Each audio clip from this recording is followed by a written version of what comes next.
Ayi nginibingelele kanzawethu kuzo zonke iy'ndawo la kuhambe kwafinyelela khona lo mbukiso. Namhlanje sikuphathele udaba lwezepolitiki oluphakathi komholi we-EFF uJulius Malema noThabo Mbeki, owayengu-president waseNingizimu Afrika owe-ANC, okhankasela i-ANC. Kuyakhumbuleka ukuthi phambilini ubaba uThabo Mbeki waye waphumela obala, wathi kwi-ANC kuney'gebengu, angeke aze akwazi ukuhamba ayokhankasela abantu ngoba akazi ukuthi angafike athini ebantwini. Kepha emva kwalokho kuthe i-MK seyifonyiwe eholwa ubaba uMsholozi Jacob Zuma, wase ebonakala ubaba uThabo Mbeki ekhankasela yona. Nokuthinte uMalema kakhulu, ebuzwa iy'ntatheli ukuthi uthini umbono wakhe ngalolu daba lokuthi uMr Thabo Mbeki, former president waseNingizimu Afrika, wayesho lokhu, kepha manje usewashintsha amazwi, usebonakala eyikhankasela yona le-ANC. Yini eshintshile? UJulius Malema uphendule wathi, awuke uyizwele, singasho ukuthi uthe, awuke uyizwele ukuthi uphendule wathini. Nayi i-clip, siyabonga. Ungakhohlwa ukusubscribe, ulike, ushare, sihlangana kuma-comment, siyabonga. Called me names, and the good thing, Mbeki said that not so long ago, that he will not campaign for the ANC, and today says he's going to campaign for the ANC. What has changed in policy, in form and content in the ANC?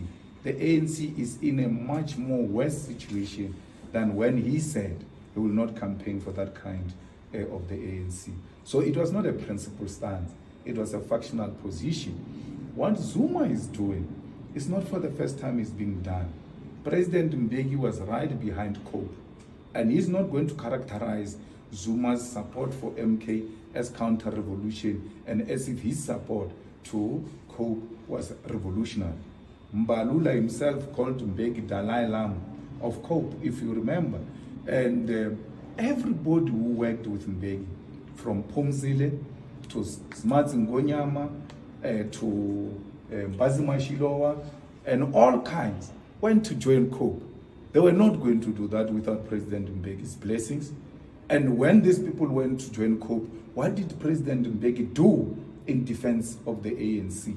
He silently kept quiet, kept a corner because he knew what he was doing. So we have a problem of these elders in the ANC who retire and still don't want to retire.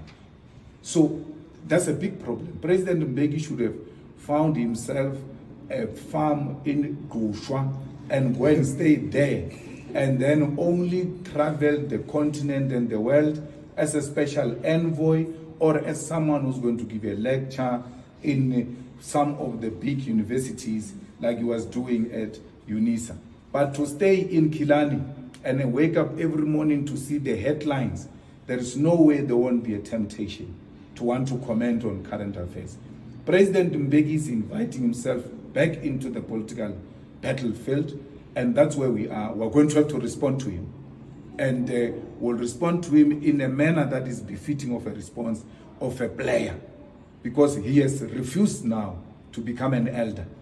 Because President Mbeki, as a statesman, as an elder, though coming from the ANC, he shouldn't be interfering with day-to-day politics of South Africa in an attempt to lead from the grave.